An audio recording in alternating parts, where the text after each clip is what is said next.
हाथी होकर के भी अपने पूर्वजन्म की स्मृतियों को वापस दोहराते हुए भगवान का नाम लेकर के मुक्त हो गया। लेकिन नर ग्रह बंधु शुद्ध नहीं पावे। यह निशान घर में ऐसा बना हुआ है कि कितना ही समझाया जाए, कितना ही सिखाया जाए, कितना ही पढ़ाया जाए, लेकिन फिर भी नहीं कहते नहीं कि साहब कुत्ते की पूंछ को 12 साल तक भी अगर पाइप के जमीन में गाड़ करके रखो न वापस निकालो तो पाइप से निकालने के बाद वापस वो टेढ़ी की टेढ़ी सीधी नहीं होगी। वैसी स्थिति जीव के स्वभाव की। कितना ही प्रयास किया जाए, कितने ही समझाया जाए, कितना ही जगाने की कोशिश किया जाए, लेकिन ये तो पता नहीं ऐसी नींद में कुंभकर्ण बनकर के सोया हुआ है कि हिला हिला करके जगाने पर भी नहीं चेत पाता। कितना ही गधा स्वभाव ऐसा बना हुआ है कि थोड़ी सी आदत, थोड़ी सी निद्रा, थोड़ी सी आराम करके फिर वापस हो जाए। तो क्या कहा कि गुरु ने जगाया और फिर सो गया।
स्वभाव इस जीवात्मा का जन्म जन्मांतर से पड़ा हुआ है, उसी स्वभाव को मिटाने के लिए कोई संत सत्पुरुष महात्मा कृपा करके और उसे मुक्त होने के लिए यह राम नाम रूपी एक आश्रय का अवलंब प्रदान कर देते हैं, ताकि जो कष्ट है, जो विषाद है, जो चिंताएं हैं, जो ग्लानि है, जो संशय है और मन के विकार हैं, उन सब विकारों से मुक्त होकर वह जो शुद्ध बुद्ध नित्य निरंजन निर्विकार स्वरूप परमात्मा है, वह अपने स्वरूप का बोध करके उस परमात्मा तक पहुंच पाए। ऐसे यह गजेंद्र और ग्राह के प्रसंग के माध्यम से सुखदेव जी महाराज ने जीव के स्वभाव का वर्णन किया है कि राजन, वह पशु होकर के भी भगवत नाम स्मरण करके और भगवान के भक्त के चरण पकड़ करके एक ने नाम लिया और एक ने नाम लेने वाले का पैर पकड़ा। तो आवश्यकता नहीं है, जरूरी नहीं है कि आप स्मरण करें। जो स्मरण कर रहा है, जो नाम ले रहा है, उसके प्रति हमारे मन के भाव, उसके प्रति हमारे मन में श्रद्धा, आस्था, निष्ठा भी यदि है, उसके प्रति सेवा की भावना यदि हमारे जीवन में है, तो परमात्मा ने पहले हाथी का उद्धार नहीं किया, पहले हाथी का पैर पकड़ने वाले मगर का उद्धार किया। तो भक्त के माध्यम से जो भक्ति करे, एक तो स्वयं भक्ति करे और एक भक्त के माध्यम से भक्ति करे, उसका ज्यादा प्रभाव बताया कि परमात्मा ने भक्त का पैर पकड़ने वाले को पहले मुक्त किया। नाम लिया था गजेंद्र ने, लेकिन मुक्त किया पहले मगर को, ग्राह। ये और कोई नहीं, पूर्व जन्म से यह गजेंद्र इंद्रद्युम्न नाम का एक राजा था और यह ग्राह मगर जो है, यह हुबु नाम का एक गंधर्व था। इंद्रद्युम्न नाम के राजा ने भगवत आराधना करते हुए भगवान शिव की उपासना में लीन था, बैठा हुआ था, भगवान शिव का पूजन कर रहा था। और उसी समय नारद जी का आगमन हुआ। नारद जी को देख करके मन में अभिमान आ गया कि मैं उठ करके प्रणाम क्यों करूं, मैं तो अभी भगवान की पूजा कर रहा हूं, मैं भगवान की पूजा कर रहा हूं, तो पूजा को छोड़ करके मैं ही महाराज का, महात्मा का सम्मान आदर, इन्हें प्रणाम क्यों करूं, और भगवान की पूजा में बैठा रहा। नारद जी तो संत ठहरे, कुछ कहा नहीं, लेकिन भगवान को यह भक्त अपराध सहन नहीं हुआ और भगवान ने प्रकट होकर के इंद्रद्युम्न को श्राप दे दिया। कह रहे मूर्ख, अरे मूढ़, हाथी की तरह मदोन्मस्त होकर के बैठा हुआ है, संत तेरे द्वार पर चल करके आए, स्वयं तीर्थ रूप, साधुनाम दर्शनम पुण्यम तीर्थ भूतान साधो, काले न फलती तीर्थ सत्य साधु समागम। संतों के दर्शनों का इतना बड़ा प्रभाव शास्त्रों में, नीतिकारों ने बताया है कि यह उस तीर्थ से भी बढ़कर के श्रेष्ठ है। मुद मंगलमय संत समाजू जो जग जंगम तीर्थ राज। गोस्वामी जी ने तो अपनी मानस के अंदर तीर्थराज प्रयाग से तुलना करी है संतों की। और ऐसे महात्मा घर चल करके आए, सतगुरु स्वयं द्वार पर आए हो, जो गोविंद तक ले जाने वाले, जो परमात्मा तक पहुंचाने वाले हैं, उन्हीं का अपमान करने का जो है दुस्साहस कर रहा है। हाथी की तरह मस्त बैठा है, जा हाथी बन जाए। इंद्रद्युम्न को श्राप दे दिया। संत अपराध, भगवत भक्त अपराध हुआ, क्षमा प्रार्थना करी तो भगवान ने कहा कि मेरा तो श्राप जो है वह अटल है, अविचल है, उसे कोई टाल नहीं सकता, लेकिन हाँ, अगर गुरु जी से जाकर के निवेदन करो, हरि रुष्टे गुरुस्त्राता, यदि परमात्मा नाराज हो जाए तो गुरु जी मनाने का सामर्थ्य रखते हैं, लेकिन गुरु यदि रूठ जाए तो फिर तो तीन लोक में कहीं ठोर नहीं। हरि रूठे गुरु ठोर है, गुरु रूठे नहीं ठोर। तो भगवान ने कहा कि जाओ गुरु जी से जाकर के क्षमा प्रार्थना करो, उन्हीं से इसका उपाय पूछो। नारद जी के चरणों में गिर करके नारद जी से प्रार्थना करी। नारद जी ने कहा कि ठीक है, यदि कोई भक्त आकर के तुम्हारे पैर पकड़ेगा तो तुम्हारा उद्धार हो जाएगा। पूर्व जन्म की स्मृतियों के परिणाम स्वरूप तुम अगले जन्म में भी भगवत नाम स्मरण करोगे और स्मरण के फल स्वरूप परमात्मा स्वयं हरि रूप में अवतार लेकर के तुम्हारा उद्धार करेंगे। और यह मगर यह हुहु नाम का गंधर्व था, एक समय अपनी पत्नियों के साथ में जल विहार जल क्रीड़ा कर रहा था। देवल ऋषि वहां पर स्नान करने के लिए आए और उसी सरोवर में स्नान करने के लिए जल में प्रवेश किया तो महात्मा को अपने रंग में भंग पड़ने डालने वाला जान करके इन्हें डराने का प्रयास किया और जल में गोता लगा करके महात्मा के पैर पकड़े। मन में विचार किया कि महात्मा डर जाएंगे, सोचेंगे कोई मगर कोई जो है जली हिंसक जीव ने आकर के पैर पकड़ लिया है तो छूट करके जो है भाग जाएंगे, यहाँ से चले जाएंगे। लेकिन साहब जो त्रिकालज्ञ हो, जो सर्वज्ञ हो, सब कुछ जानने वाले हो, ऐसे त्रिकालदर्शी महात्मा देवल अपमान हुआ और इसने जाकर के डराने के लिए पैर पकड़े। देवल ऋषि ने कहा, मूर्ख, भगवान ने इतना अच्छा गंधर्व का शरीर दिया, मनुष्यों से श्रेष्ठ शरीर है, देवताओं से निम्न कोटि है, इतना अच्छा सुंदर रूप दिया, इतना अच्छा सुंदर शरीर दिया, इतना अच्छा सुंदर पद दिया और करनी इतनी नीची, ऊंचे कुल का जन्मिया और करनी ऊंच न हो तो सुवर्ण कलश सुरा भरा साधु निंदे सोए। तो फिर तो सोने के पात्र में हलाहल कालकूट विष भरा हुआ है, ऐसा समझना चाहिए। करनी अगर ऊंची नहीं है, यदि हमारे कर्म इतने उत्कर्ष को लिए हुए नहीं है तो चाहे कुल खानदान कितना ही ऊंचा और गरिमामय क्यों ना हो, वह बेकार है।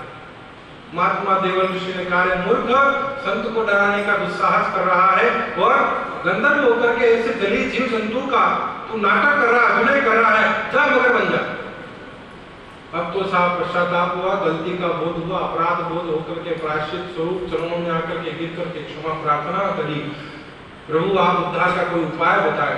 देवल ऋषि ने कहा, जब किसी भक्त के पैर पकड़ेगा तो तेरा भी उद्धार परमात्मा उसके साथ साथ इससे पहले तेरा उद्धार करेगा।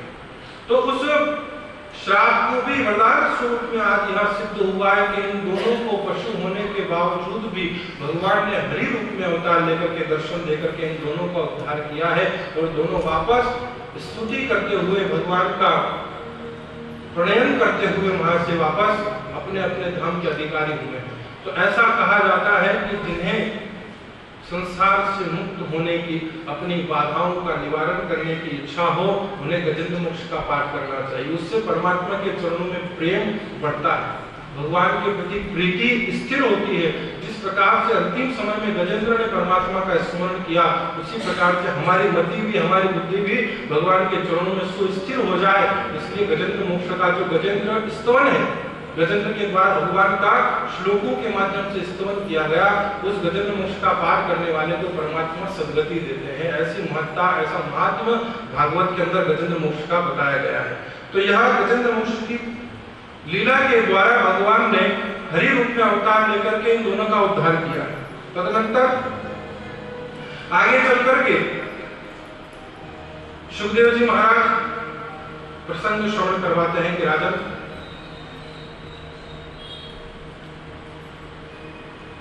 बलि के द्वारा अपने बुद्धि से, अपने पराक्रम से, अपने बल से जब देवताओं पर विजय श्री प्राप्त कर ली गई तो देवता इधर उधर जो है भ्रमण करने लगे, दर बदर भटकने लगे, फिरने लगे,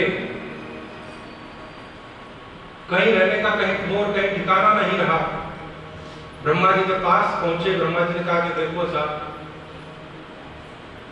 गुरु तुमसे वैसे भी उठे हुए हैं और गुरु की नाराजगी का उपाय तो परम गुरु ही कर सकते हैं।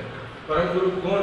भगवान श्री हरि विष्णु, जो जगत गुरु है, उनकी शरण में जाकर के तुम यदि उनसे कोई उपाय पूछो तो भगवान तुम्हारे इस मुसीबत का, इस संकट का निवारण का कोई हल निकाल सकते हैं, ढूंढ सकते हैं। देवता सभी भगवान के पास गए। भगवान ने कहा कि देखो, तुम्हारे ग्रह नक्षत्र अभी ग्रह गोचर ठीक स्थिति में नहीं, और जिस कारण से जो है तुम्हें राज्य संपदा मिलने में, राज्य लक्ष्मी मिलने में अभी थोड़ा समय है। तुम्हें कुछ उद्योग करना पड़ेगा, कुछ पुरुषार्थ करना पड़ेगा, कुछ परिश्रम करना पड़ेगा। सीधा सीधा बहुत खाया आज तक, अब थोड़ा मेहनत का करना सीखो, थोड़ा मेहनत करना सीखो। तो प्रभु हम क्या उद्योग करें, हम क्या मेहनत करें?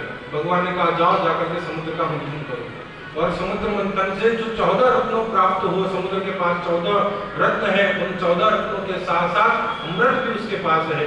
अमृत को प्राप्त करके जो है तुम सभी अमर बन जाओगे और फिर देवताओं का जो है दानवों पर पूर्ण अधिकार हो जाएगा, विजय हो जाएगी। वाह साहब, लेकिन भगवान हमारे अकेले का बस का तो रोग नहीं है समुद्र को मंथना। भगवान ने कहा अरे तो फिर क्या हो गया, क्या बात है, क्या उसमें कोई चिंता वाली कोई बात नहीं।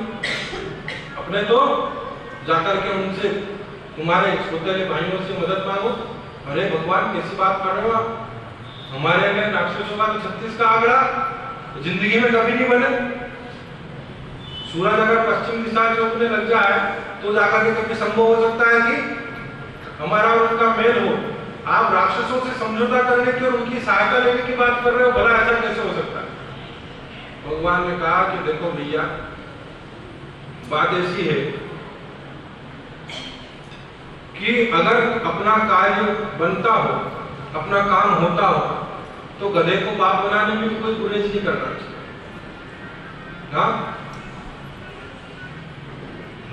भाई, अपना काम निकल रहा है, अपना मंतव्य पूरा हो रहा है, अमृत की प्राप्ति यदि होती हो और उस उद्योग में, उस परिश्रम में यदि राक्षसों का सहयोग लेना पड़े तो कोई हानि नहीं है। 1 और 1 2 होते हैं, लेकिन 1 और 1 11 होते हैं। अभी तुम 1 और 1 की स्थिति में हो, 1 ऊपर और 1 नीचे, तो इस अंक को बराबर कर दो, ऊपर नीचे मत रहो, आमने सामने हो जाओ। 1 और 1 11 की ताकत जब मिल करके तुम दोनों अगर उद्योग करोगे, तुम दोनों मेहनत करोगे, तो उसमें इतना ज्यादा जो है कठिनता नहीं होगी, उतनी ज्यादा कठिनाई नहीं होगी। वाह साहब, चाकर ने ठाकर कीजिए और डोकरी ने कीजिए माई, और डाकर ने मासी के गाँव कई लागे भाई।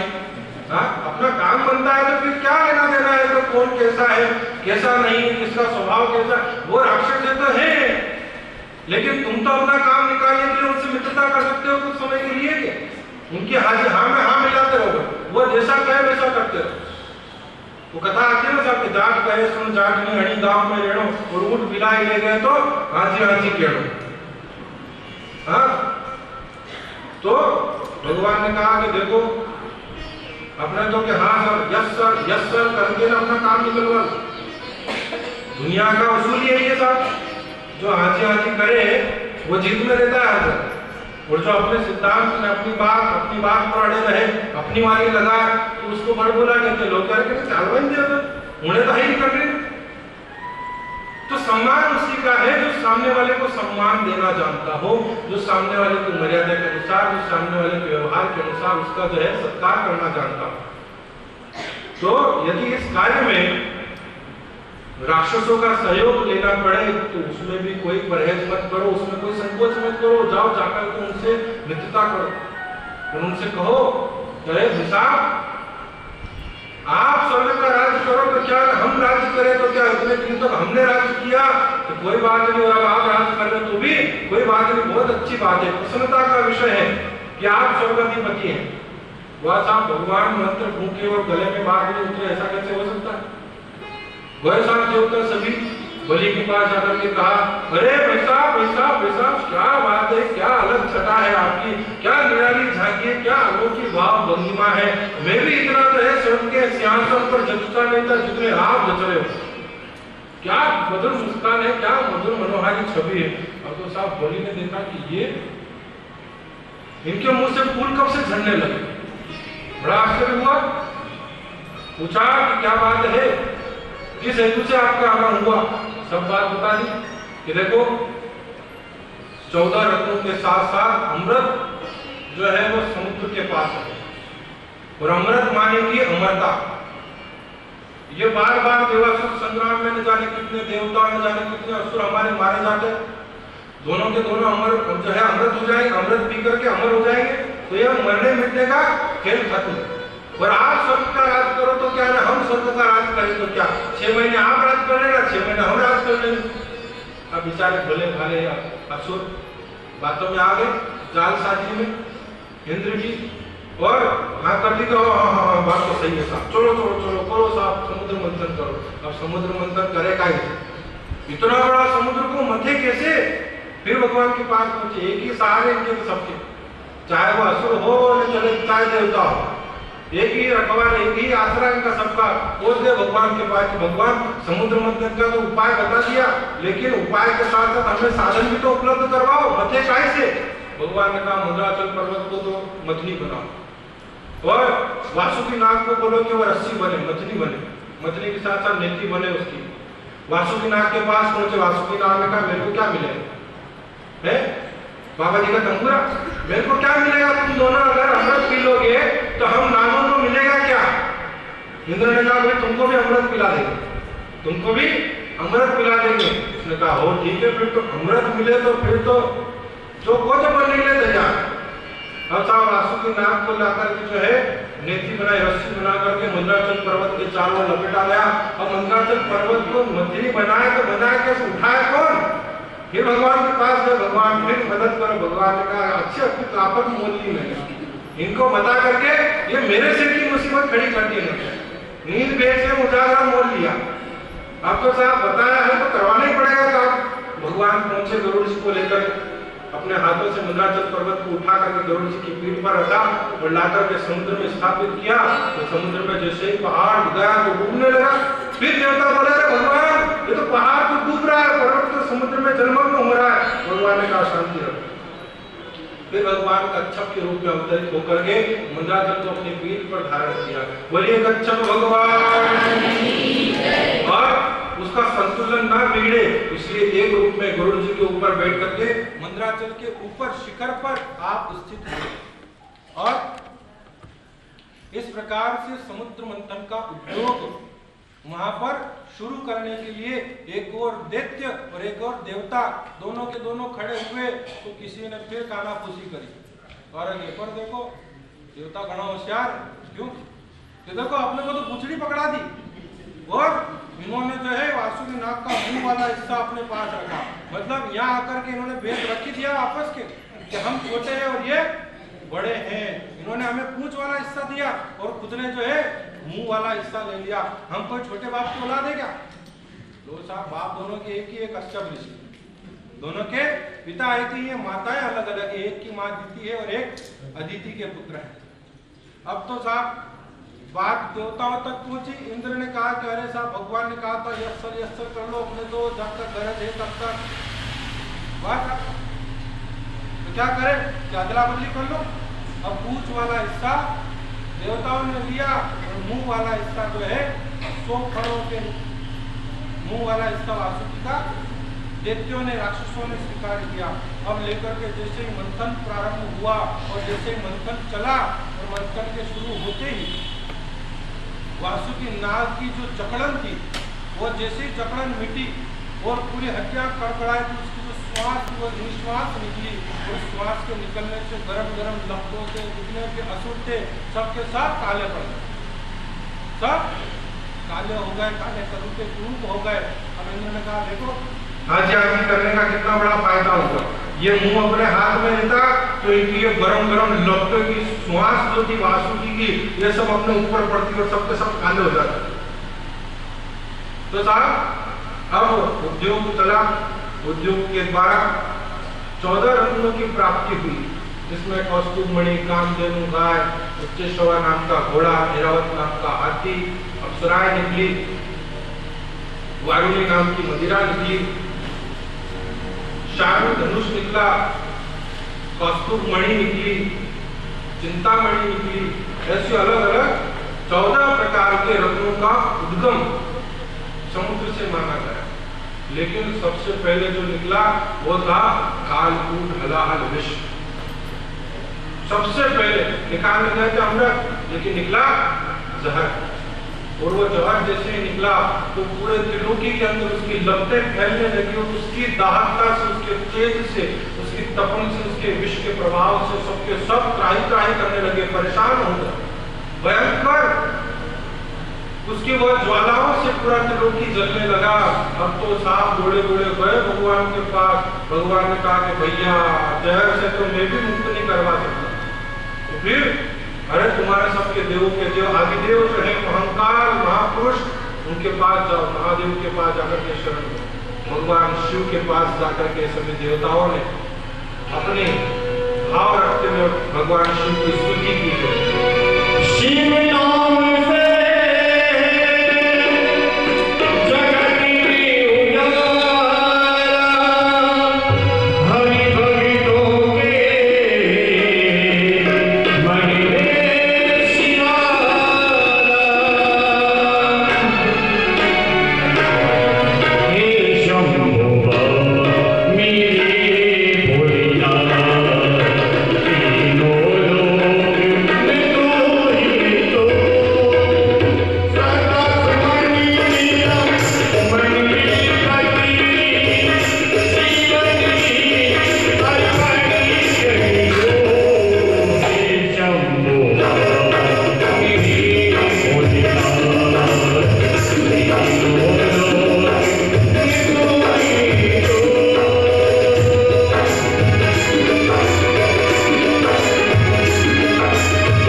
त्रिलोकी के कल्याण के लिए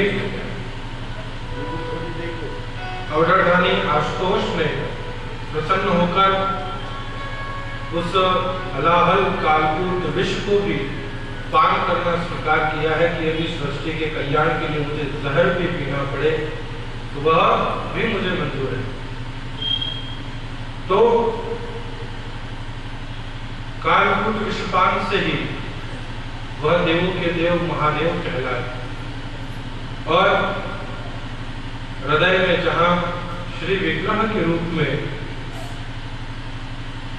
श्री राघव जिनके हृदय में सदा सर्वदा विद्यमान विराजमान रहते हैं, ऊपर ब्रह्मलोक है और अंतःकरण में प्रभु का श्री विग्रह है, तो दोनों और उसे न ले जाकर के कंठ में ही गरल को स्थान दिया, इसलिए भगवान नीलकंठ कहलाए।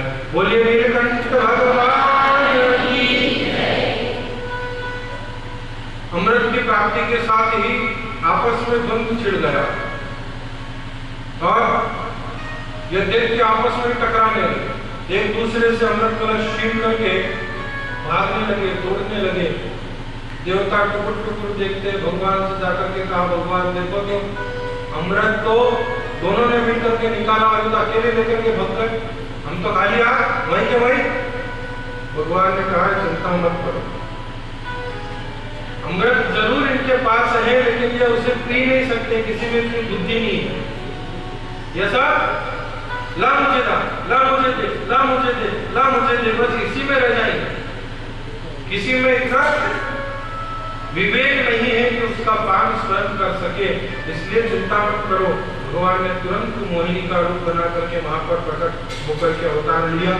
स्वरूप को देख करके सभी मोहित हुए और इन्हें अपने हाथों से अमृत पान करवाने का निवेदन किया। भगवान ने अमृत कलश लेकर के दो रूप बनाए, एक से अमृत पिलाया और एक से बारूदी नाम की मदिरा का पान करवाया। दो पंक्तियां बनाई गई, देवताओं की अलग, दैत्यों की अलग, अपनी अपनी जाति के अनुसार बिठाया गया। उसमें एक राक्षस राहु चंद्रमा और सूर्य के बीच में जाकर के बैठ गया। उसे लगा कि शायद दाल में कुछ न कुछ काला है और इनके बीच में जाकर के बैठ गया। जब भगवान मोहिनी दोनों पंक्तियों को अमृत, एक पंक्ति को अमृत, एक पंक्ति को सुरापान करवाने लगे और पुरस्कारी करते हुए जैसे अमृत को ले जाकर के राहु को परोसा, इसने आओ देखा न था झट दिया और पी गया। पुरस्कारी पूरी भी नहीं होने दी और इन दोनों को चंद्रमा और सूर्य को लगा कि होना ये जो है अपनी पंक्ति का आदमी नहीं, देवता वही है जो पंक्ति में पूरी पुरस्कारी होने के बाद भोजन करे। उनके लड्डू मिले तो वो दूसरा आवेला पत्थर खा ली। कई बार ऐसा स्वभाव होता है कि पुरस्कारी पूरी नहीं हो उससे पहले पत्थर जिमा जाए और जिम करके तैयार होकर के उतर के चला जाए। देवता वही है जो पुरस्कारी पूरी होने के बाद भोजन करे। लेकिन यहाँ इसका विपरीत आचरण, विपरीत स्वभाव देखा तो मन में आया कि यह हो न हो अपने पंक्ति का नहीं है, कोई बह दिया है। देखा तो अरे तो राक्षस राहु, भगवान से कह रहे प्रभु ये क्या कर दिया, आपने राक्षस को अमृत पिला दिया। भगवान ने छठ मोहिनी रूप त्यागा, चक्र सुदर्शन लेकर के राहु का शिरोच्छेद कर दिया। अब वो सब अमृत पी चुका था तो ऊपर का भाग भी जीवित हो गया और नीचे का धड़ भी जीवित ही रहा, मरा नहीं। तो महात्मा ने कहा कि मान सहित विष खाएंगे और शंभु भय जगदीश और बिना मान अमृत पिए राव घटायो शीश। भगवान को मान सहित विष भी अर्पण किया गया तो परमात्मा महादेव कहलाए। और यहाँ बिना मान, बिना सम्मान के, बिना सत्कार के यहाँ अमृत पीने के बावजूद भी राहु को अपना सिर कटवाना पड़ गया। लेकिन साफ चुगली का फल ऐसा मिला कि सूर्य और चंद्रमा को आज भी ग्रहण के रूप में जो है इसका फल भुगतना पड़ रहा है, इसकी सजा भुगतनी पड़ रही है। इसलिए महात्मा ने कहा कि चोरी चुगली जमानत और पराई नार और जे सुख चाहे जीव तो तजदे बाता चाह। यदि जीवन में आराम से रहना है, जीवन को सुखमय व्यतीत करना है, जीवन को पूर्ण रूपेण आनंद के साथ जीना है, तो चार चीजों का जो है अपने जीवन से इन्हें दूर रखो, इनसे बच करके रहो। एक तो चोरी, एक किसी की निंदा स्तुति चुगली जिसमें हम सभी प्रवीण, वह चतुर होशियार है। अगर इसकी कोई डिग्री हो तो भारत के लोग इसमें सबसे ज्यादा ऊपर है अन्य देशों की तुलना, क्योंकि हमारा स्वभाव ऐसा पड़ गया है, हमारी प्रकृति में यह चीज घुल मिल गई। लेकिन महात्माओं ने इन चीजों से बचने के लिए सदुपदेश देते हुए कहा है कि वह देवता थे सूर्य और चंद्रमा, उन्होंने बुराई करी, उन्होंने चुगली करी, उसका फल आज भी उनको ग्रहण लग रहा है राहु और केतु के रूप में। तो भला हम मानव यदि इस प्रकार के आचरणों को दोहराते रहे, इसमें हमने सुधार नहीं किया तो सोचो हमारी क्या स्थिति होगी, हमारी क्या दुर्दशा होगी। इसलिए निंदा जितनी हो सके उतना कम करें, बचे उससे, जितना बचा जा सके उतना पर निंदा से बचे। ना तो सुने और ना करे और ना करने दे, करे भी नहीं, सुने भी नहीं और ना ही किसी को करते हुए सुने। उससे कहे भैया आप किसी की बुराई ना करें। तो अमृत पिलाने के उपरांत जब देवता अमर हो गए, देवासुर संग्राम छिड़ा, घमासान युद्ध हुआ, लेकिन शुक्राचार्य जी के द्वारा संजीवनी विद्या के द्वारा वापस असुरों को पुनर्जीवित कर दिया गया।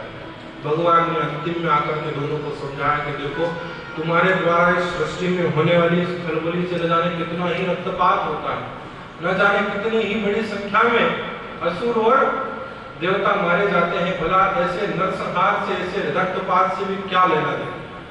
राज्य अगर इंद्र करे तो भी क्या और बलि करे तो भी क्या। देवताओं को राज्य देने के पीछे कारण यह है कि देवताओं के अंदर दमन की, दान की और दया की वृत्ति है। तुम्हारे अंदर वो चीजें नहीं है, तुम परोपकारी नहीं हो, तुम्हारा जीवन केवल स्वार्थ से परिपूरित है। इसलिए तुम्हें राज्य के इस अधिकार से वंचित रखा गया है। कमियां किसी और में नहीं, कहीं अन्यत्र नहीं, तुम्हारे स्वभाव में है। तुम स्वभाव के कारण असुर कहलाए हो, तुम स्वभाव के कारण दैत्य कहलाए हो, और यह अपने निर्मल और सद स्वभाव के कारण, सद आचरण के कारण देवता कहलाए हैं। तो गलती, अपराध तुम्हारा अपना है। इसे यदि तुम सुधार कर लो तो तुम्हारे अंदर और देवताओं के अंदर कोई भेद नहीं रहता। बलि ने भगवान की आज्ञा को स्वीकार करके दिवासुर संग्राम को विश्राम दिया है, और इसी के साथ संकेत मिल रहा है कि महाराज जी जलपान की व्यवस्था तैयार है। आप अपने इस प्रसंग को भी यहाँ विश्राम दें। तो हम अपने इस कथा को यहाँ विश्राम देकर वापस पुनः चर्चा में प्रवेश करें, उससे पूर्व कुछ देर के लिए आपको यहाँ से विश्राम दिया जा रहा है। तदनंतर वापस हम कथा श्रवण का लाभ लेंगे। बोलिए सद्गुरु देव की, भागवत महापुराण की।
कथा पंडाल में विराजमान रहेंगे।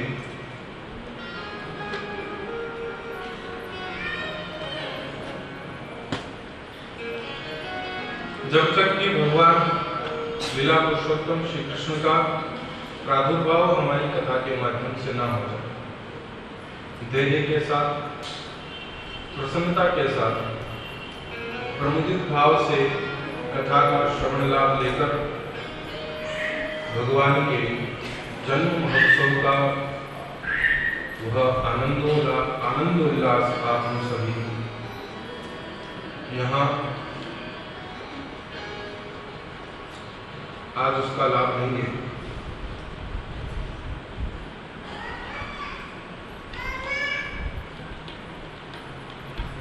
कल के कथानक में आप हम सभी भगवान की वात्सल्य लीला का श्रवण लाभ ले रहे थे और उसी वात्सल्य लीला के द्वारा भगवान ने भक्तराज प्रहलाद की रक्षा करते हुए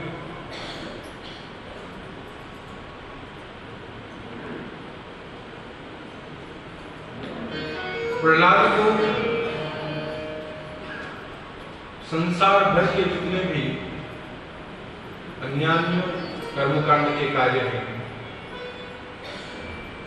प्रहलाद चरित्र के माध्यम से भगवान ने यही सब उपदेश आप हम सभी को प्रदान किया है कि संसार में सर्वधर्मान परित्यज्य मामेकम शरणं व्रज। जो भी शरीर से निर्वहन होने वाले जितने भी धर्म हैं, जितने भी कर्तव्य कर्म हैं, धर्म माने कि ऐसा नहीं कि आप जिस धर्म के अनुयायी है वो धर्म का त्याग कर दें। धर्म माने जो शरीर की कर्मेंद्रियों का, मन बुद्धि चित्त अहंकार का जो स्वभाव पड़ा हुआ है, उन स्वभाव को त्याग कर, इंद्रियों के धर्म को त्याग कर।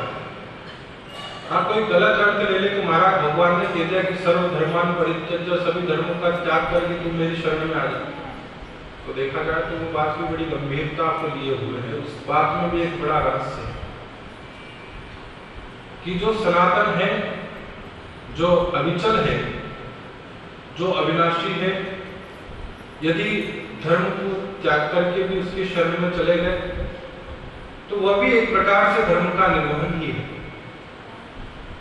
लेकिन यहाँ शरीर मात्र जो धर्म है, शरीर से निर्वाह होने वाले इंद्रियों के द्वारा, चित्त वृत्तियों के द्वारा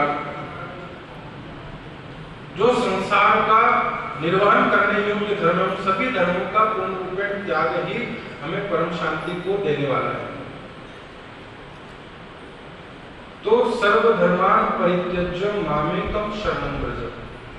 जब ऐसी स्थिति में जीवात्मा पूर्ण रूपेण सर्वतोभावेन भगवान की शरणागत हो जाए तो उसे प्रहलाद की तरह ही प्रभु अपने वात्सल्य के द्वारा कृतार्थ करते हैं।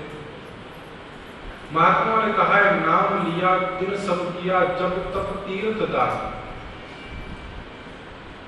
जिसने प्रभु नाम स्मरण का आश्रय कर लिया, जैसे कि सर्वंगसार कथा में मैंने निवेदन किया था, भक्तमाल कथा जो हमारा नित्य प्रति का प्रसंग चल रहा है, उस नित्य प्रति के प्रसंग में एक दिन कथा आई थी पुंडरीक भक्त की, जो अपने वृद्ध माता पिता का त्याग करके, त्याग माने उन्हें घर पर छोड़ करके, और अपनी पत्नी से तीर्थ यात्रा के लिए प्रस्थान किया। मार्ग में हरिद्वार पहुंचकर जब बस किसी पंडित यहाँ पर रात्रि में निवास करने के लिए रुके तो रात्रि में देखते हैं कि बहुत सारे कई अनगिनत असंख्य देवी पुरुष, देवी सद्गुणों से युक्त देवांगनाएं, अप्सराएं इत्यादि हाथ में कोई जल की झाड़ी लेकर के, कोई घर का झाड़ू बुहारी कर रही है, कोई अन्य कार्य कर रही है। तो उन सभी को देख करके पुंडरीक जी ने पूछा कि आप हैं कौन? और इस प्रकार से पुजारी जी के, पंडित जी के यहाँ पर आकर के ये सारे कार्य करने का हेतु क्या है, उद्देश्य क्या है, ऐसा कौन सा पुण्य किया है इन्होंने जिसके बदले में आप उस दिव्य देवी पुरुष और महिलाएं यहाँ आकर के इनका घर का काम कर रहे हैं। उन्होंने कहा कि साहब, यह जो पंडित जी हैं, यह अपने माता पिता के बहुत बड़े अनन्य सेवक है, अनन्य भक्त हैं, और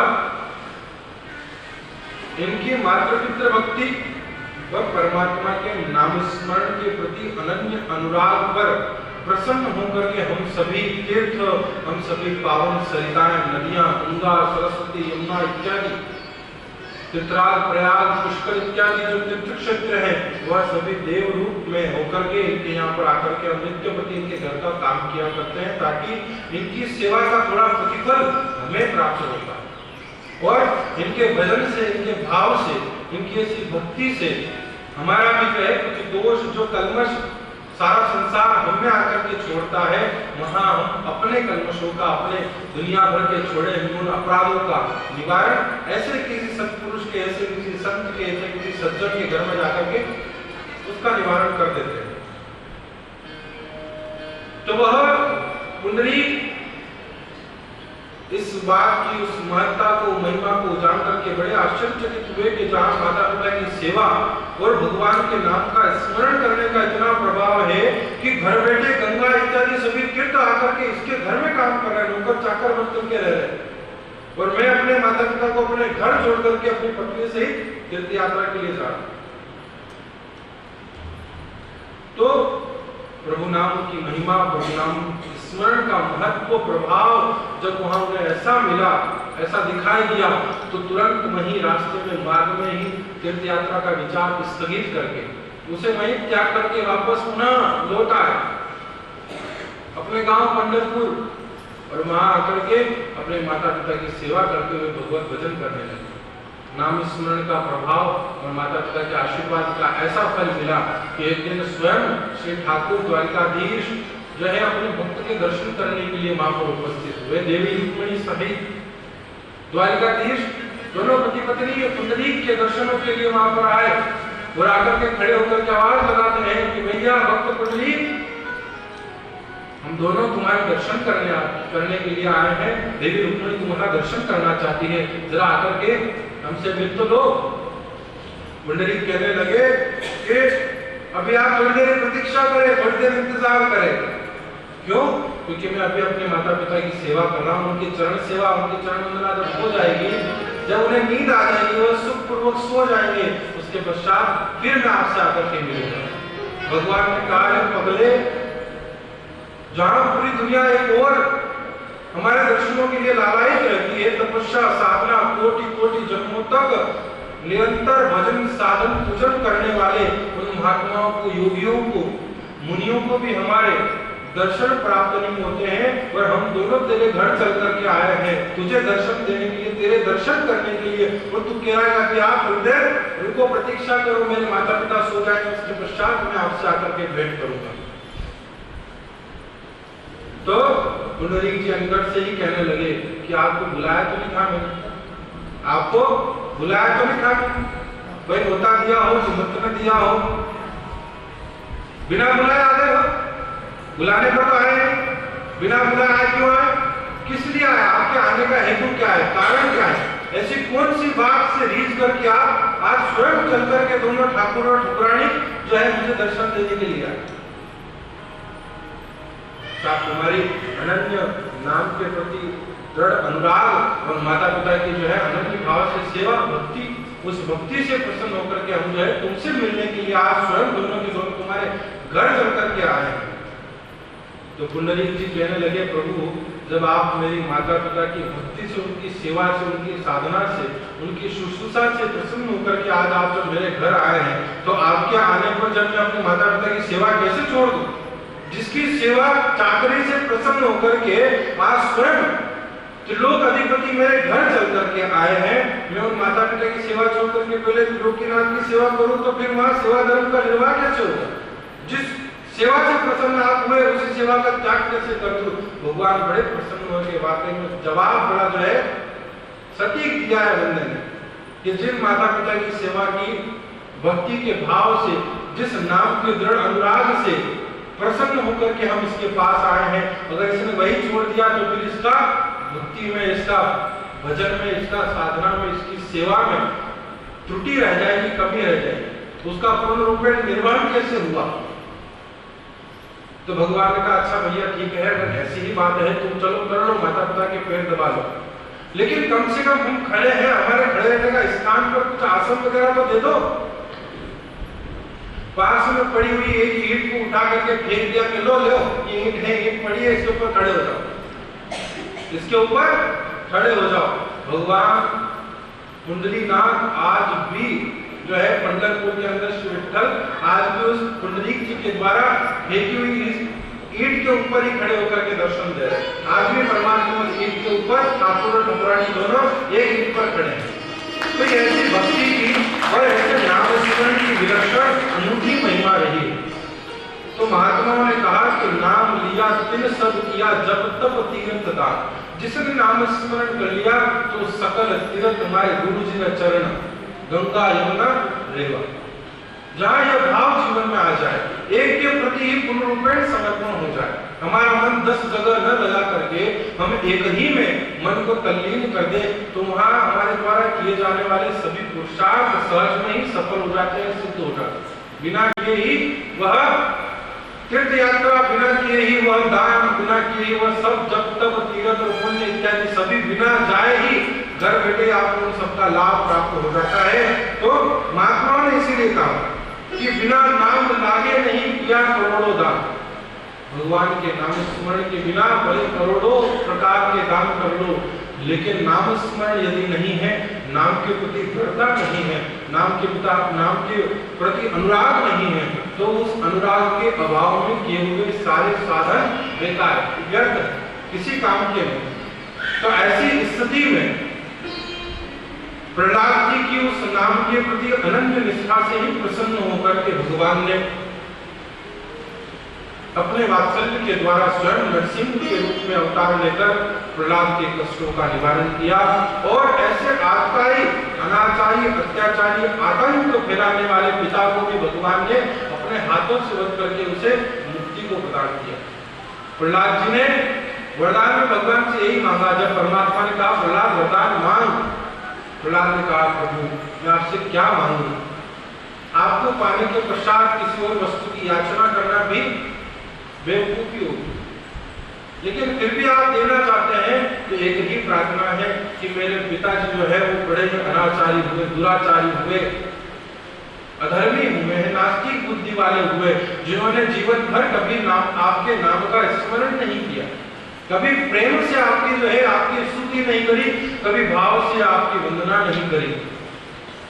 तो ऐसी स्थिति में मेरे पिताजी का उद्धार होना संभव ही नहीं है, वो तो नरक के अधिकारी बनेंगे, उन्हें तो नरक मिलेगा। इसलिए प्रभु आप देना चाहते हैं वरदान में, तो केवल इतना सा वरदान दीजिए कि मेरे पिता की दुर्गति ना हो, मेरे पिता को दुर्गति में न जाना पड़े, नरक में न जाना पड़े, नरक की यातनाओं को न सहना पड़े। भगवान ने कहा भैया प्रहलाद इतनी सी बात, यह तो बिना मांगे ही मिल गया है, बिना मांगे भी यह वस्तु मेरे द्वारा दी जा चुकी है, क्योंकि ऐसा शास्त्रों में लिखा हुआ है कि जो प्राणी, जो जीव, चाहे वह यक्ष हो, राक्षस हो, गंधर्व हो, किन्नर हो, जो कुछ भी हो, जिस किसी का वध मेरे द्वारा हो जाए तो वो चाहे कितना बड़े से बड़ा पापी भी क्यों ना हो, अगर मेरा स्पर्श जिसे मिल जाए तो वह स्वयं स्वतः ही मुक्ति का अधिकारी बन जाता है। उसकी मृत्यु के उपरांत उसे मेरे ही धाम में स्थान मिलता है। यह तो मेरा नियम है, यह मेरी प्रतिज्ञा है। तो मेरे हाथों से तुम्हारे पिता का वध हुआ तो वह तो वैसे भी उनका उद्धार हो गया, मेरा स्पर्श पाने से उनका तो वैसे भी परम कल्याण हो चुका है। इसलिए उनकी संगति के बारे में तुम्हें कोई प्रकार की चिंता करने की आवश्यकता नहीं, तुम्हें किसी प्रकार के बारे में सोचने की आवश्यकता नहीं। तो इस प्रकार से भगवान के द्वारा अनन्य उदारता को धारण करते हुए परमात्मा ने हिरण्यकश्यप जैसे राक्षस को भी अपने धाम में स्थान दिया। तदनंतर भगवान गर्भयोगी सुखदेव जी महाराज राजर्षि परीक्षित को मनवंतरों का इतिहास श्रवण करवाते हैं और मनवंतरों के इतिहास में आपने चाक्षुष नामक मनवंतर के अंतर्गत, वैवस्वत नामक मनवंतर के अंतर्गत और तामस नामक मनवंतर के अंतर्गत अलग अलग मनवंतरों में हुए भगवान के अवतारों की कथा को श्रवण करवाते हुए उन्हें तामस नामक जो मनु हुए उसमें हरिमेना ऋषि की हरिणी नाम की पत्नी से भगवान ने हरि के रूप में अवतार लेकर गजेंद्र का उद्धार किया। गजेंद्र को जो है ग्राह के बंधनों से मुक्त करवाया। महाराज परीक्षित बड़े आश्चर्यचकित हुए कि भगवान मनुष्यों का उद्धार करना भगवान के द्वारा सुना जा सका है, सुनने में आया है, लेकिन एक हाथी का अवतार भगवान ने किया। हाथी के लिए अवतार लेकर के परमात्मा ने उसे जो है ग्राह की मगरमच्छ के पिंड से छुड़ाया, मुक्त करवाया। ये अनोखी विचित्र महिमा भगवान की मैं श्रवण करने के लिए लालायित हूं। मैं अभिलाषी हूं, आप कृपा करके उस कथानक को कहिए। सुखदेव जी महाराज ने कहा, राजन,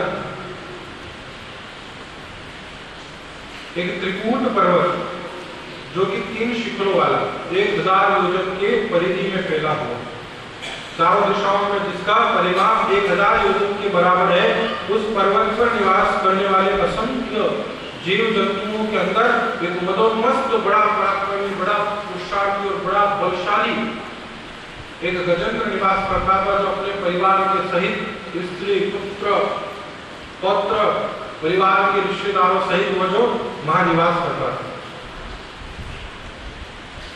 और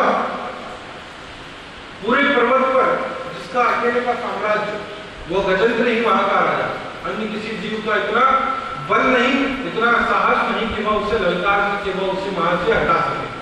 तो ऐसे परम बलवान गजेंद्र एक समय भ्रमण करते हुए सरोवर में अपने परिवार सहित, अपनी पत्नी, अपने पुत्रों, अपने बच्चों, बाल बच्चों सहित रिश्तेदारों समेत सरोवर में जाकर के स्नान करने के लिए जल क्रीड़ा करने लगे। और जल क्रीड़ा करते हुए जल में शयन करने वाले जलीय जीव जंतुओं को जब वहां पर उसके होने से हस्तक्षेप हुआ, तो एक ग्राह मगरमच्छ ने आकर के गजेंद्र का पैर पकड़ लिया और गजेंद्र ने कहा, पैर पकड़ करके उसे अपने जल के उस गहराई के अंदर ले जाने लगा, खींच कर। अब तो साहब जैसे ही मगर ने इसका पैर पकड़ा, सबके सब घबरा और सबने इसे बचाने के लिए अपनी अपनी सूंड से इसे खींचने का प्रयास करना प्रारंभ किया। प्रारंभ में तो सबने अपनी शक्ति लगाई, सबने अपना जोर आजमाइश किया, लेकिन सबके जोर के सामने, गजेंद्र के जोर के सामने उस ग्राह का जोर भारी रहा, वो ज्यादा ताकतवर रहा। क्योंकि साहब कहा गया है कि पानी में रहकर के मगर से पैर भला कैसे मिल सकता है। तो यह मगर जो है जल का राजा, ये भी बड़ा पराक्रमी, बड़ा ताकतवर, बड़ा बलवान, और इधर यह हाथी।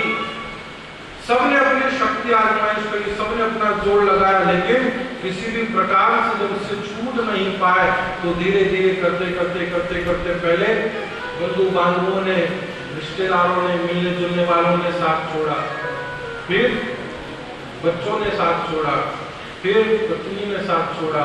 और जब देखा कि अब इसके बचने का कहीं से कहीं तक कोई रास्ता नहीं है, किसी भी बाकी उपाय करने पर इसे छुड़ाया नहीं जा सकेगा, ऐसी स्थिति में जब सब छोड़ करके चले गए और ये अकेला लड़का 27 दिन तक चलने वाली उस लड़ाई के अंदर जब इसका सारा बल घटने लगा, जब कोई सहारा नहीं बचा, तब आखिरी में जब तिल पर सूंड रही जल बाहर, तब हरि नाम उचार्यो। और जब देखा कि अब कोई आश्रय नहीं, अब कोई सहारा नहीं है, उस समय अपने पूजन की स्मृतियां बनाई और वहां पर भगवान को पुकारा है, मेरा कोई न